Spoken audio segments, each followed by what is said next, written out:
નમસ્કાર સમાચારો સાથે હું મયુરી। અમદાવાદમાં એએમએ ખાતે ખાસ એવોર્ડ સમારંભનું આયોજન કરવામાં આવ્યું હતું, જેમાં ગુજરાત ગૌરવ રત્ન એવોર્ડનું આયોજન કરવામાં આવ્યું। કેપીએફ અને આઈસીએસડબલ્યુ દ્વારા આ એવોર્ડ સમારંભનું આયોજન કરવામાં આવ્યું હતું, જેમાં મુખ્ય અતિથિ તરીકે ભૂતપૂર્વ કેન્દ્રીય કમિશનર ઉદય માહુરકર, અમદાવાદના શિવાનંદ આશ્રમના પ્રમુખ પરમાત્માનંદ સરસ્વતીજી, મેયર પ્રતિભા જૈન, ગુજરાત હાઈકોર્ટના જસ્ટિસ બીએન કારિયા સહિત આમંત્રિતો ઉપસ્થિત રહ્યા હતા અને ગુજરાતમાં વિવિધ ક્ષેત્રે જોડાયેલા કર્મનિષ્ઠ સેવાભાવી 60 થી વધુ વિશેષ વ્યક્તિઓને એવોર્ડ આપીને સન્માનિત કરવામાં આવ્યા હતા।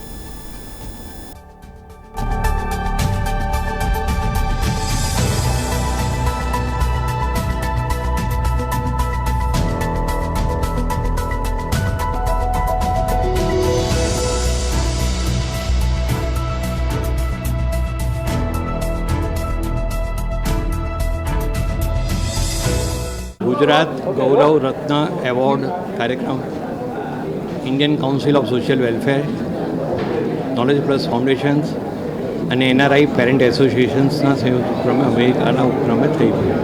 ગુજરાતના વ્યક્તિઓનું અભિવાદન કરવા માટે માટીનું જો ઋણ હોય, એક માટીની માતૃભાષાનું અને એનું એક ઋણ હોય છે, ઋણ અદા કરવા માટેનો આ આખો કાર્યક્રમ છે।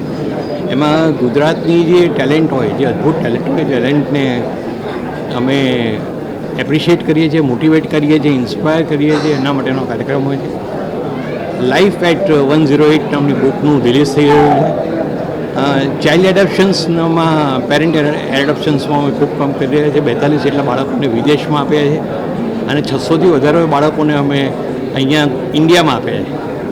આજનો ગુજરાતનો કાર્યક્રમ છે। સામાન્ય સંજોગોમાં એ પહેલી મે થતો હોય છે, કેમ કે ગુજરાતનો સ્થાપના દિવસ 1960માં ગુજરાત સ્થપાયું હતું, એટલે પહેલી સામાન્ય સંજોગોમાં એ પહેલી મે થતો હોય છે। ત્યાર પછી આજે મે મહિના કરી રહ્યા છીએ।